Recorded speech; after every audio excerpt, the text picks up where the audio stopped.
रक्तबीज है। उदाहरण के लिए, दो समुदाय आमने सामने खड़े हों, उन दो समुदायों में 2 ही 4 लोग हों जो मूर्ख और उग्र किस्म के हैं। 2 समुदाय आमने सामने खड़े हैं, मान लो दोनों में 100-100 लोग हैं दोनों तरफ, लेकिन 2-2 लोग ऐसे हैं जो उग्र हैं और हिंसक हैं और दूसरे समुदाय को मारने को आतुर हैं। ठीक है, ये दो लोग उधर से आकर भिड़ गए, बाकी इधर के 98 और उधर के 98 का कोई लेना देना नहीं। ये दो आकर भिड़ गए। मान लो इधर का पक्ष था आ और उधर का पक्ष था बा। आ और बा के दो लोग आकर के भिड़ गए, उसमें बा पक्ष का एक मारा गया। अब भिड़ेंगे तो कोई मारा भी जा सकता है। बा पक्ष वाला एक मारा गया, अब वो बा पक्ष वाला मारा जाता है तो इससे क्या होता है? जोर से बोलो श्रोतागण। 10 और खड़े हो जाते हैं। आचार्य जी, बा पक्ष वैसे 10 और खड़े हो जाते हैं प्रतिक्रिया में, जो कि हो सकता है इस एक के मारे जाने से पहले शांत लोग रहे हों, उन्हें कोई लेना देना नहीं था, पर जैसे ही वो एक लाश गिरती देखते हैं, उनके भीतर की सामुदायिकता जागृत हो जाती है। ये होता है कि नहीं होता? इजराइल और हमास याद आ रहे हैं। ऐसे लोग जो आमतौर पर बहुत पूर्वाग्रहग्रस्त नहीं थे, बहुत पार्टीशन नहीं थे, उन्होंने भी जब देखा कि हमारे लोग मरने लगते हैं तो उनके भीतर भी सामुदायिकता भयानक खड़ी हो जाती है। एक को मारो 5 खड़े हो जाते हैं, और कई बार तो एक जानबूझकर मारता ही इसलिए है कि मैं मारूंगा तो मेरे जैसे 5 और खड़े हो जाएंगे। कई बार जो नहीं भी मरा होता है, उसके मरने की अफवाह फैलाई जाती है ताकि 5 और खड़े हो जाए। देखिए, रामायण में क्या होता है कि जो रावण होता है, तो रावण के जो 10 सिर होते हैं ना, वो काम, क्रोध, लोभ, मोह, अहंकार, ईर्ष्या, द्वेष, छल, कपट, ठीक है, ये अवगुणों के प्रतीक होते हैं। ठीक है, तो जब राम जी रावण को मार रहे थे तो उसके एक सर को काटे तो दूसरा सर पैदा हो जाए, दूसरे सर को काटे तो फिर तीसरा सर पैदा हो जाए। तो बार बार उसको मारे पर वो मर नहीं रहा था। तो फिर जो उनके भाई विभीषण थे, उन्होंने बताया था कि आप इनके नाभि में तीर चलाइए। तब जब आप इनके नाभि पे तीर चलाएंगे तो इनके 10 सिर कट जाएंगे और वो रावण खत्म हो जाएगा। तो वो घटना पता किस बात का प्रतीक है?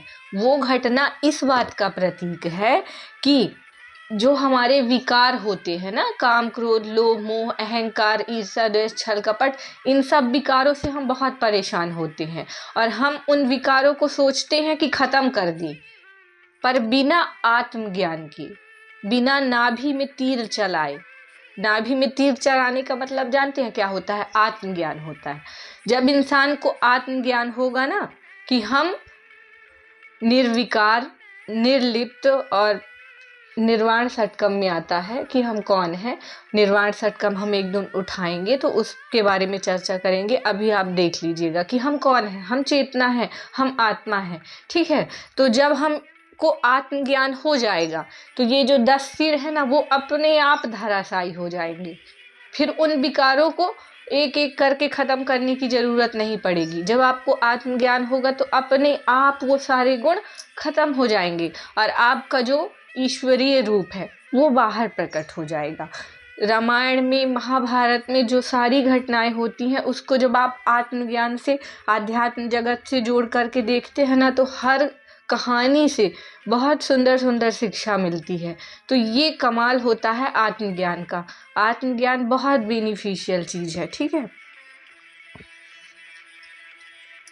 आत्मज्ञान में और लोक धर्म में बस इतना अंतर होता है कि लोक धर्म वाले लोग भगवान को मंदिर में, मूर्तियों में पूजते हैं। ठीक है, और आत्मज्ञानी व्यक्ति भगवान को अपने अंदर पूजता है, अंदर देखता है, अंतर यात्रा करता है, आत्म दर्शन करता है, आत्म अवलोकन करता है ना। तो ये अंतर होता है ध्यान में और पूजा में।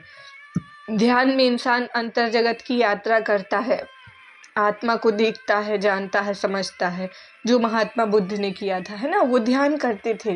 वो ध्यान यही होता है कि अपने आप को शांत में देखना, अपने आप को महसूस करना, अपने आप को जानना।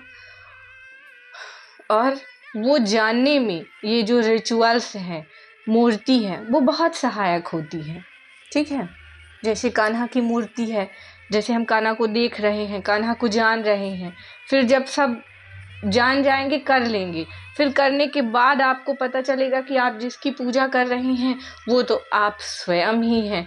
तो फिर यहीं पास से मैजिक क्रिएट होता है। फिर यहीं पास से राम और कृष्ण पैदा होते हैं। राम कृष्ण भी शुरुआत में एक इंसान ही थे, एक किसी के बेटे ही थे, पर उनके अंदर का जो देवत्व था, शिव सत्य बोलते हैं ना कि ईश्वर सत्य है, सत्य ही शिव है, शिव ही सुंदर है। वो शिव रूप हर इंसान में विद्यमान होता है और उसको जागृत करने का नाम ही ईश्वर है, भगवान है। तो जो भी व्यक्ति, जो भी इंसान, चाहे वो राम हो, कृष्ण हो, महात्मा बुद्ध हो, कबीर साहब हो, अभी भी हैं, बोल देंगे तो आपको बुरा लग जाएगा, आचार्य प्रशांत जी हैं, तो ईश्वर को जो जागृत कर लेता है, ईश्वर जो हो जाता है, जो बन जाता है, तो फिर वही शिव रूप होता है। वो बनने के लिए थोड़ी सी साधना करनी पड़ती है, थोड़ा सा आत्मावलोकन करना पड़ता है, ईमानदारी से खुद को देखना पड़ता है, जानना पड़ता है। ठीक है, तभी वो काम हो पाता है। ऐसे राह चलता कोई भी कह दे कि मैं ईश्वर हूँ, ऐसा नहीं होता है। ईश्वर बनने के लिए बहुत सारी कीमत चुकानी पड़ती है, बहुत सारा दुख झेलना पड़ता है, बहुत सारे कठिनाइयों को फेस करना पड़ता है। वो जब सब अपन कर लेते हैं तब उसके बाद ईश्वरीय तत्व प्रकट होता है। ऐसे सस्ते में नहीं हो जाता है। आप अहम हो, अहम पैदा हुए हो, और आत्मा बनना, ईश्वर बनना आपके जीवन का उद्देश्य है। ठीक है, ये शरीर एक साधन है और आत्म तत्व तक, जिसको कहते हैं कि परम धाम जाना। परम धाम एक काल्पनिक चीज है ना। अपने आप को सुंदर से सुंदर बना लेना ही बौद्ध धर्म।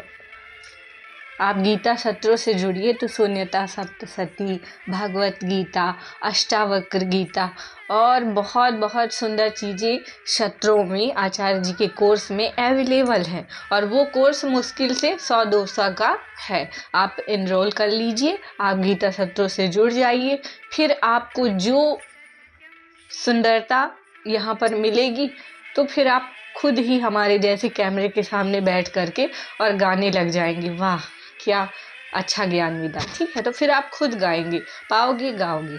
आइए गीता सत्रों से जुड़ जाइए। ठीक है, तो आगे की चर्चा नेक्स्ट डे। आज तक के लिए बस इतना ही। राधे राधे।